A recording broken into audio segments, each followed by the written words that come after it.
Most Montrealers can't start their day without listening to her. My following guest has been in the media scene long enough to tell us what it takes to remain in the public eye.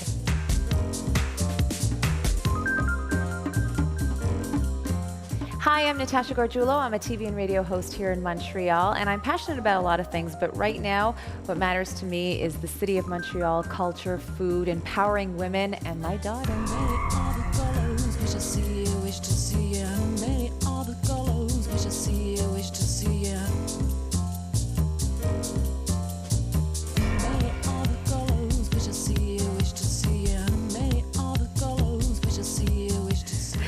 Hi, Natasha. Hi. Thank you so much for being on the show today. Thanks for having me. I love the set. Right? Isn't it so colorful? Yeah, it's colorful and it's just a glam. It's very glam. Yes, I love it. I always wanted to have a set that would match the kind of guests I would have on the show. That's nice.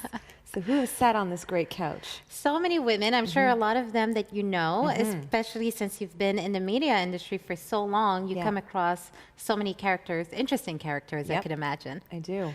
You know what? There's a lot of women. There's a lot of really successful and influential women who work in my industry, which is media. And it's great because it's such a good community of women who rally around each other and support each other.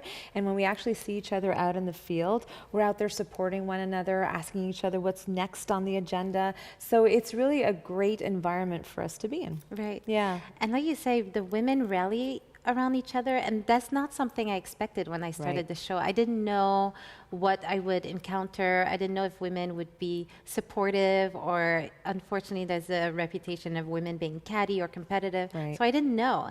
And my experience has been so positive, and all the women I've had on this couch have been inspirational, not just for the viewers, hopefully, but for me as well. And so supportive. A lot of the time, even after we're done filming, they're giving me tips about my career. And it's been so nice to see all these women helping each other. Well, I mean, there's no reason not to, right? We've all started at the same point, and all of us have gone through that, you know, time where we're hustling and we're struggling, and we're trying to find, well, what's the next thing to keep us going, and what's the next job, or what's the next gig that we're going to get that's going to put us on that next level in our career. And essentially, all you really want to do is just succeed at the job that you really love.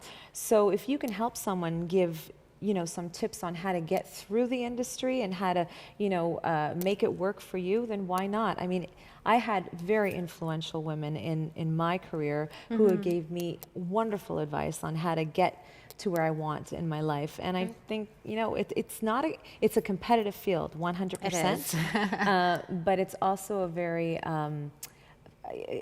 enriching field where I think a lot of women who are successful and are happy in the job that they're in don't mind giving their words of wisdom. I think that's the key word. The women that are happy with who they are and what they do. Yeah. You have to reach a point in your life where you're loving what you do. And if you don't love what you do in your job, then maybe it's time to reevaluate it and think, okay, well, this is really not working for me. I don't wake up every day in the morning and say, I want to do this. So if you're not doing that, then find something that really makes you happy. And I think maybe sometimes it sounds cliche. A lot of people say it, but it's really... It's a cliche because it's true. It's true. It's absolutely true. And, I started doing radio and television. I started interning, which means working for free. And not a lot of people want to work for free in life. But every day I woke up and said, this is what I want to do in my life. I'm going to make a career out of it. And if this is the steps that I need to take in order to be successful, I'm going to work for free. And you know what? Working for free was probably sometimes the most happiest days that I had working than at a 9-to-5 job in a cubicle, on the phone, doing something you don't want to do. Doing something I hated doing. Right? And it gave me a paycheck where I would intern in the summer at a radio station at a younger time in my life. And I was just having the time of my life. Yeah. And how did this all start? Because you also studied this. It seems to have been a pretty straight path to where you are now. Yeah, you know what? I was always pretty determined and focused as what I wanted to do in life. I wanted to work in media. I didn't know what quite the capacity I wanted. I didn't know if I wanted to work behind the scenes or in front of the scenes, but I was always really curious about the medium, and I loved TV, and I always wanted to know how it worked. And my dad was on television when we were younger, and he was very popular in the Italian community here. And I remember watching him on television one day at a very young age, and I asked the question that I think every young child asks is, well, how did he get in there? Right. And that's just a curiosity that I always had is, okay, well, how does this work? What is he doing?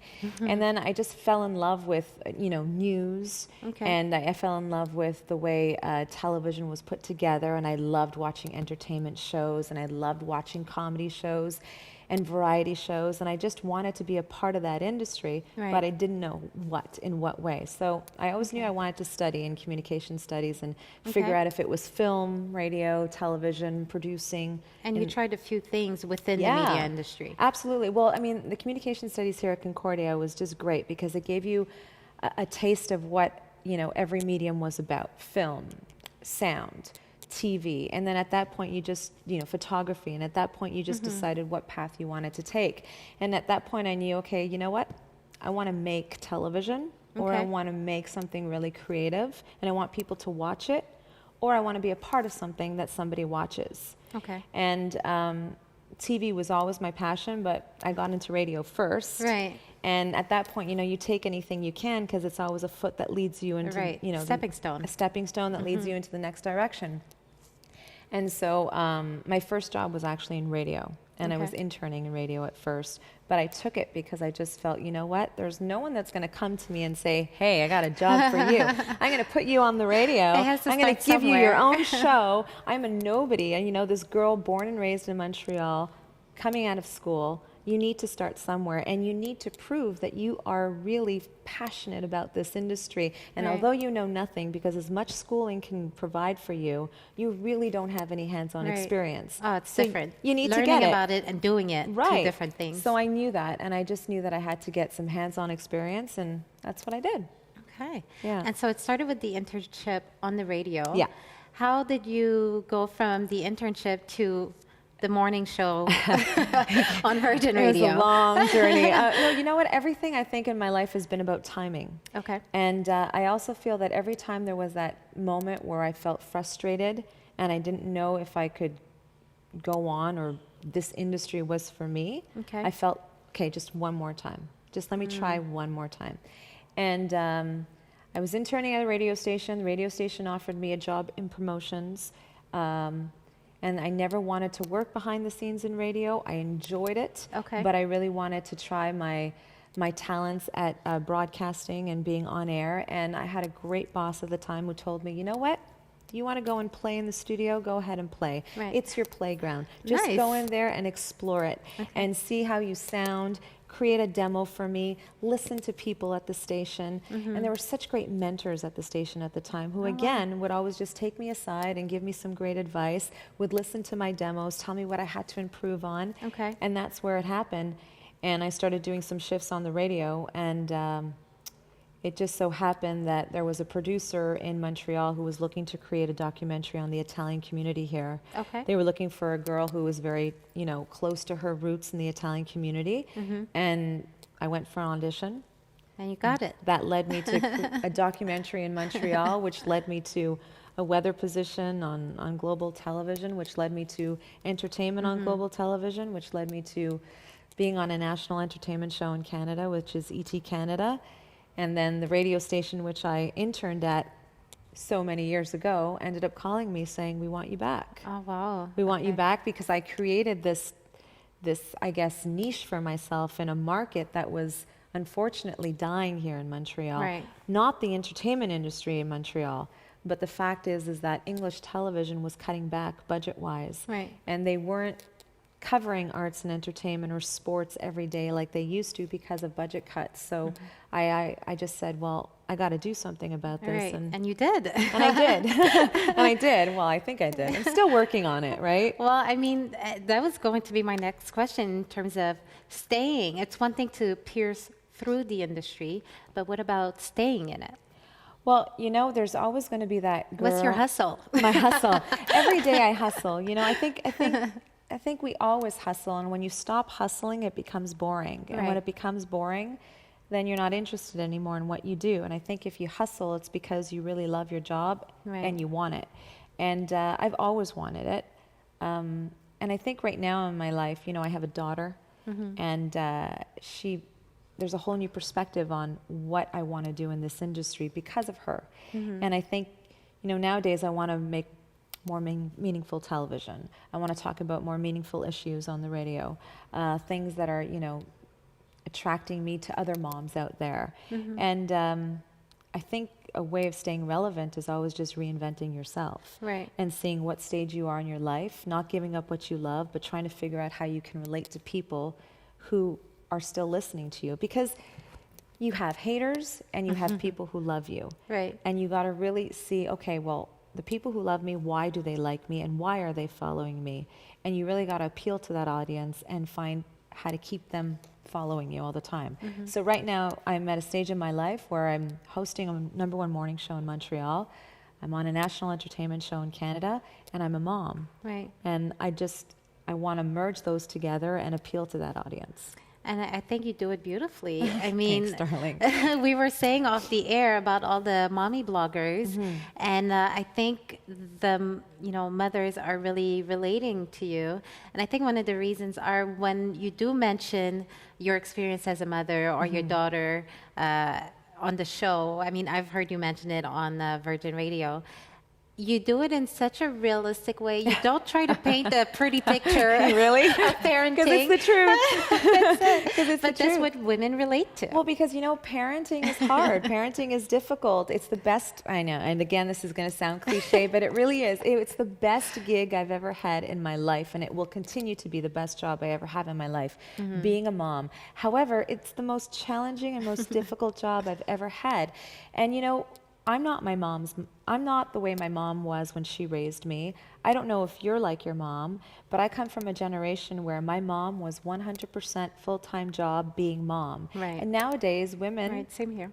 you know, women have many hats. Women have many jobs, and their job is being mom, being wife, being sister, being a career woman, Right. being a chef, you know, being scheduling, an assistant, an executive, all these things. And so how do we juggle it all? And to go out and say, everything is fine. It's not fine. It's not fine. You know what? Say, I do this in my sleep. I do this, you know, whether people have help or they don't, that's great. But you know, to talk about it, you realize that you're not alone. And I think I realized that at one point when I had my child, I was sitting there at 2:00 in the morning, and, you know, I was giving her a feeding, and I thought, am I the only one here?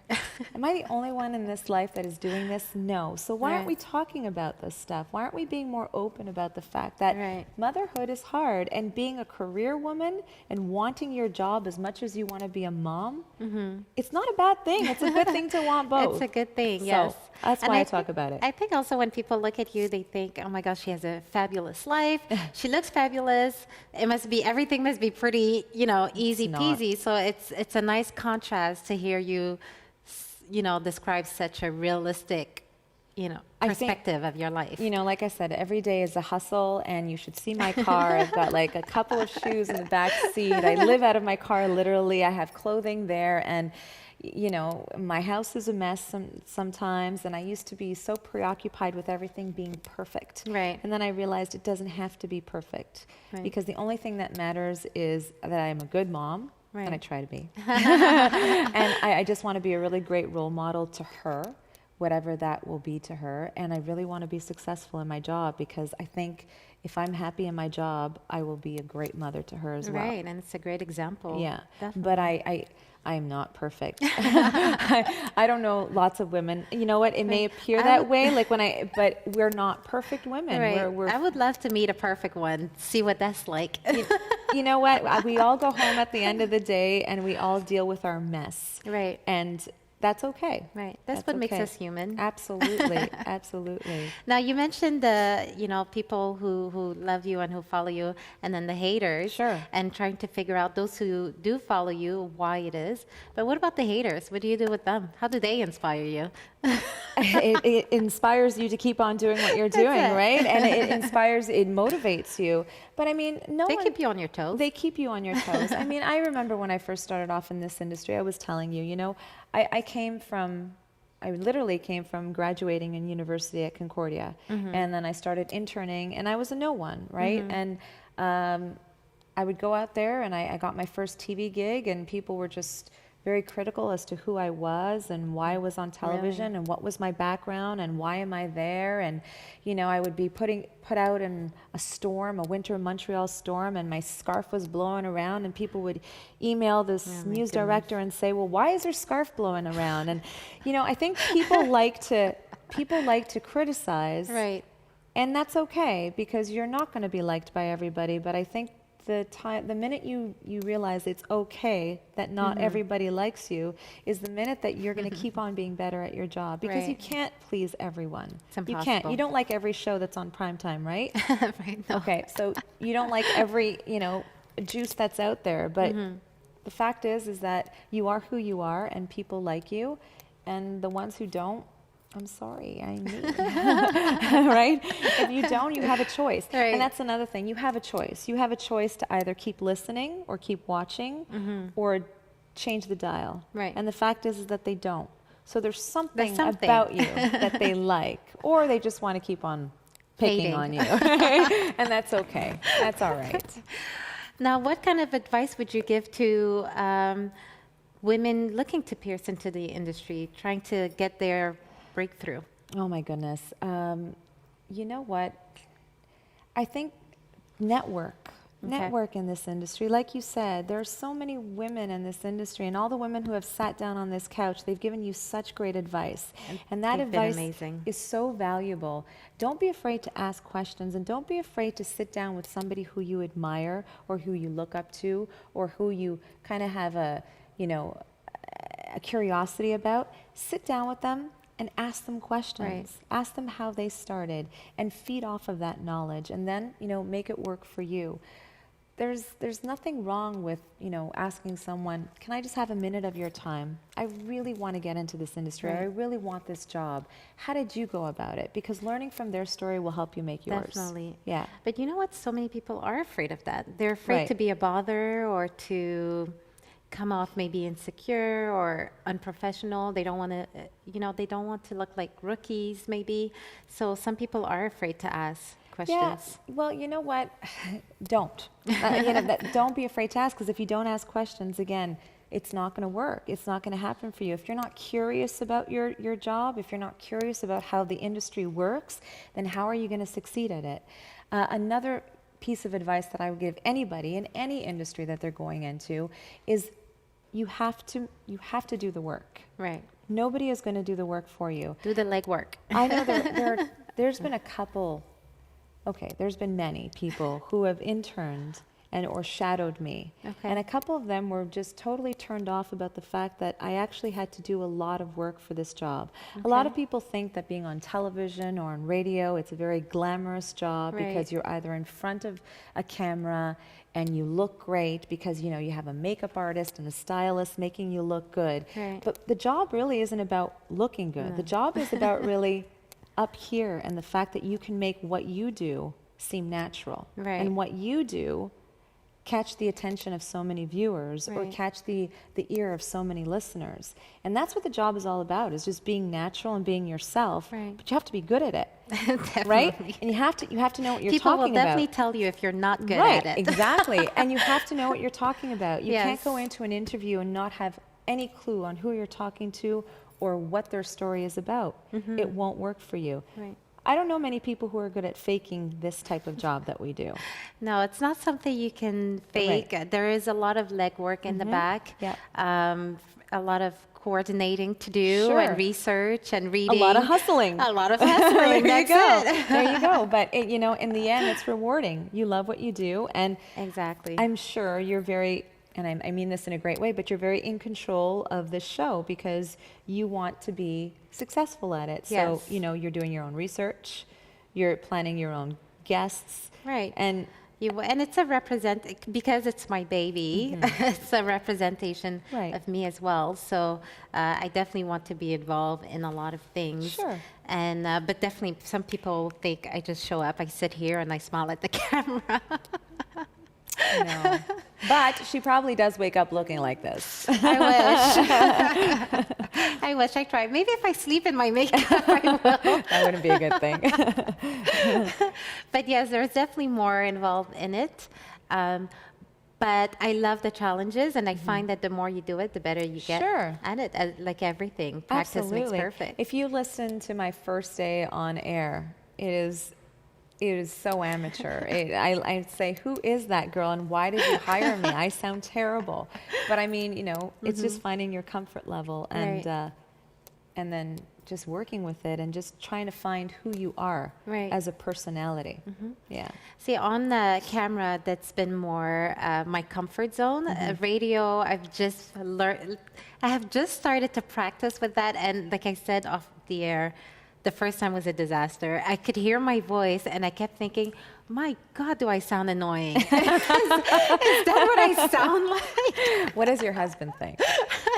I'm sure your husband thinks you sound great. But I think the first time you hear yourself, you're so critical of yourself, right? Right. And I think that's a good thing to be critical of yourself. I was ready to hire a speech therapist. Oh, stop. That's not true. Now you're really being hard on yourself. Not true, not at all. But I think we're all hard on ourselves when we first do it and we first hear ourselves or we first see ourselves on television, because we think, first, I don't look like that. And secondly, do I really sound that way?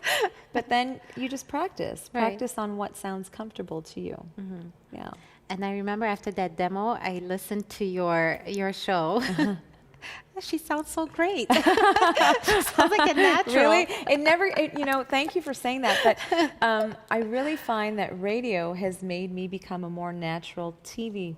Oh, really? Yeah. A TV presenter. And because the mediums are so different. In radio, you have literally 8 seconds to capture the attention of your listener, because after that 8 seconds, they're turning the dial. Right. So whatever comes out of your mouth, it's got to be great. It's got to be amazing, and they got to want to listen to you. So you have to keep your thoughts like little sound bites, and you got to think about whatever you're saying has got to be interesting and not long-winded. And it's not a visual medium. Right. Everything you're saying is people are listening to you. It's so just whatever, your voice. It's your just voice your and voice. your content. Right.